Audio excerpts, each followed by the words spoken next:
Alright, so this is an introduction to synthetic biology. So think about it this way. What is engineering, right? You're taking something and you're trying to improve something. You're trying to improve the function of something, right?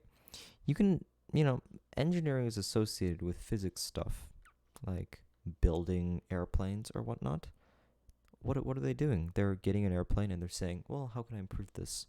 And they're making better designs of airplanes, buildings, bridges, whatever it be.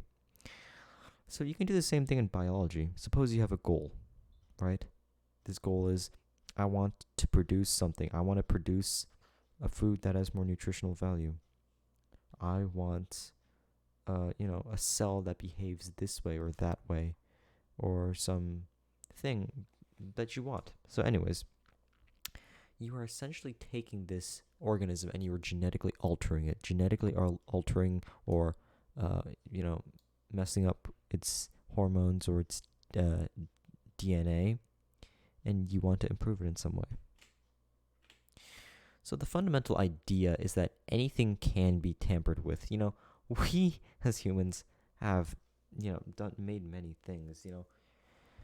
Genetically modified organisms, in essence, are everywhere. People are scared of them. Yes, they can cause problems too.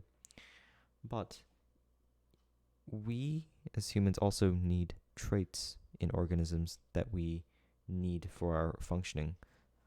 So, if you think about a lot of modern foods that we have, like corn or tomatoes, they've all been genetically modified through selective breeding. That is all genetically modified. But, if you can alter its DNA in such a way, you can create anything, like a pink pineapple.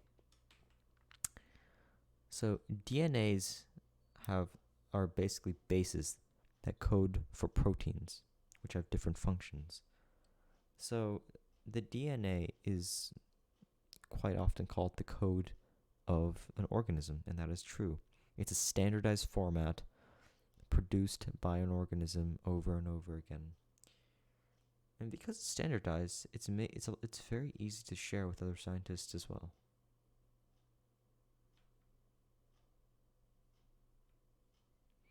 So there's a process to all of this as well. We learn from the design, build, test, and learn models.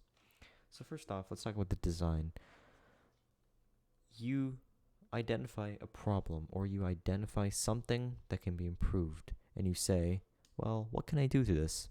And once you have a good idea of what you want to do, you start physically making things. You start, in this case, modifying the genetic code or something.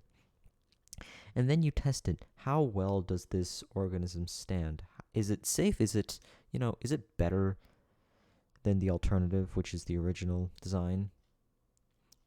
And then you learn from it. Was it actually any better? Maybe it wasn't. Maybe it was. In any case, you can always find an improvement in anything. And you just repeat this process over and over. So let's talk about some real life examples of GMOs or synthetic biology. So suppose you want a bigger fish that might operate or grow faster. So this is the case as in the Aqua Advantage salmon. So the Aqua Advantage company that developed this fish essentially wanted a fish that is bigger, because bigger fish means bigger bucks. And they wanted a fish that can grow relatively quickly and in a more sustainable manner that can be farmed, unlike in some wild fish or some other farmed fish. So, these are very useful things. Although there have been numerous controversies. Suppose one of these genetically modified organisms go out into nature. They meet nature. That's not a good thing. It's not a good thing at all. It'll harm the environment. It'll harm the ecosystem. And a lot of these cases do happen sometimes. If these GMOs get exposed to the public, they essentially become invasive species. The natural organism can't really stand a chance to them.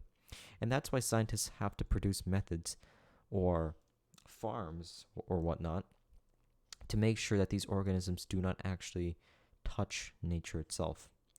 In addition to this, what if synthetic biology is not used for good? What if people decide to start using it to develop what bioweapons, right? There are ethical concerns to this, and this is not a question solely to synthetic biology, but to anything.